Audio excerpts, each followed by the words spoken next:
ছোট্ট একটা ঘটনা বলছি। এখন যে সমস্ত মিডিয়ার যুগ, আমরা যে অনুষ্ঠান করছি, অনুষ্ঠান উপস্থাপন করছি, এই অনুষ্ঠানের খবর কিন্তু অলরেডি চলে যাচ্ছে, লাইভে দেখছে, অনেকে শুয়ে শুয়ে দেখছে। আমরা এখানে দাঁড়িয়ে কথা বলছি, হায়দার আমার পাশে বসে দাঁড়িয়ে আছে, পাশে যারা বসে আছেন প্রত্যেকটি লাইভে দেখতে পাচ্ছে।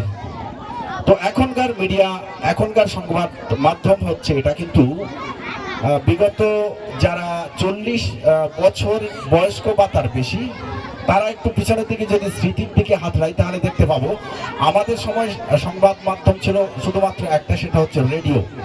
আর এই রেডিও এখনকার বাচ্চাদেরকে বা যে সমস্ত ছেলেমেয়েরা আছে তাদেরকে যদি বলি যে রেডিও, তারা বলবে ওটা কি খায় না পরে। কিন্তু আমাদের সময় সেটাই ছিল রেডিও। আর একটা পাড়াতে রেডিও কিন্তু মাত্র একটাই ছিল, একটা হয়তো থাকতো কি দুটো।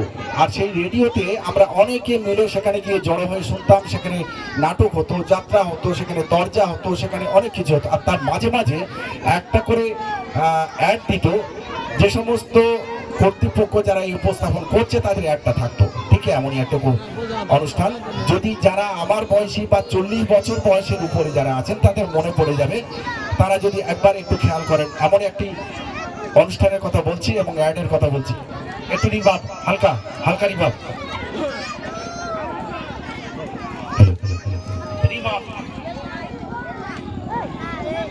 হ্যালো। আদর মাখানো নাম ভারী মিষ্টি, হুঁশিয়ারি জগতের বিস্ময়ে রাজু, রাজু করেছে আলোড়ন সৃষ্টি। রাজু রাজু রাজু রাজু গেঞ্জি জাঙ্গিয়া আর মজা, সঠিক মাপে রাজু স্বস্তি আনে, রাজু বিশ্বস্ত সবাই জানে। এই যে রাজু আমাদের মনের মধ্যে গেঁথে গেছিল তখন, তো সেই রাজুটা আমরা মনে করে রেখেছিলাম। অনেকদিন যে দোকানে যেতাম সেখানে বলতাম রাজু রাজু, রাজু গেঞ্জি, রাজু জাঙ্গিয়া, রাজু মজা। ঠিক তেমনি আমাদের সকলের মাঝে, সকলের কাছে, সকলের হৃদয়ে গেঁথে আছে আল আমিন, আল আমিন কোচিং সেন্টার। এই আল আমিন কোচিং সেন্টার আপনি দেখবেন যে কোনো জায়গায় যদি একটা কোচিং সেন্টার হয়, তো সে বলবে জোমারহাটের আল আমিন। যদি আপনার ধলের মোড়ে হয়, বলবে ধলের মোড়ের আল আমিন। ফলে আল আমিন আমাদের হৃদয়ের মধ্যে গেঁথে আছে। তো এবার যেটা ছোট্ট কথা বলবো, যারা অভিভাবক আছেন, অভিভাবিকা আছেন, তাদের উদ্দেশ্যে একটা কথা বলবো। বর্তমান যে শিক্ষা ব্যবস্থা আমাদের পশ্চিমবঙ্গ তথা ভারতবর্ষের, শিক্ষার হার বেড়েছে কিন্তু শিক্ষার মান কমে গেছে।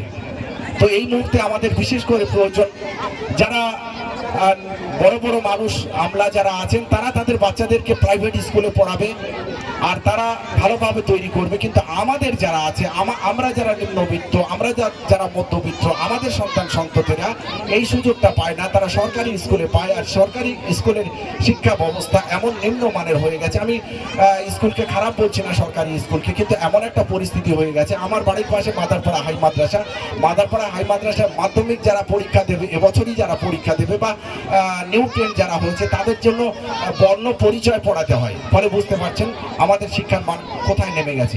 তো এই শিক্ষার মান যখন নেমে গেছে, তখন আমাদেরকে চেষ্টা করতে হবে কোন পথ ধরে আমরা আমাদের বাচ্চাদেরকে ভালোভাবে গড়ে তুলতে পারবো।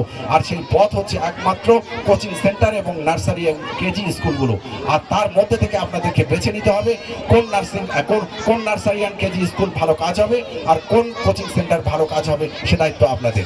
তো যাক, এই পর্যন্ত বলে আপাতত শেষ করছি। পরে আবার কথা হবে ইনশাল্লাহ, সবার সঙ্গে অনেক কথা হবে। এরপর অনুষ্ঠান আসবে, বিভিন্ন অনুষ্ঠান। আমাদের হায়দার ভাই আছে, যেভাবে বলবে ঠিক সেইভাবে অনুষ্ঠান আমরা উপস্থাপন করবো ইনশাল্লাহ।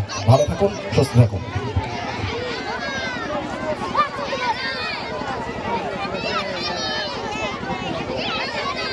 যাই হোক, আমরা এখন ওই নতুন একটা কথা কাহিনী শুনতে চাই।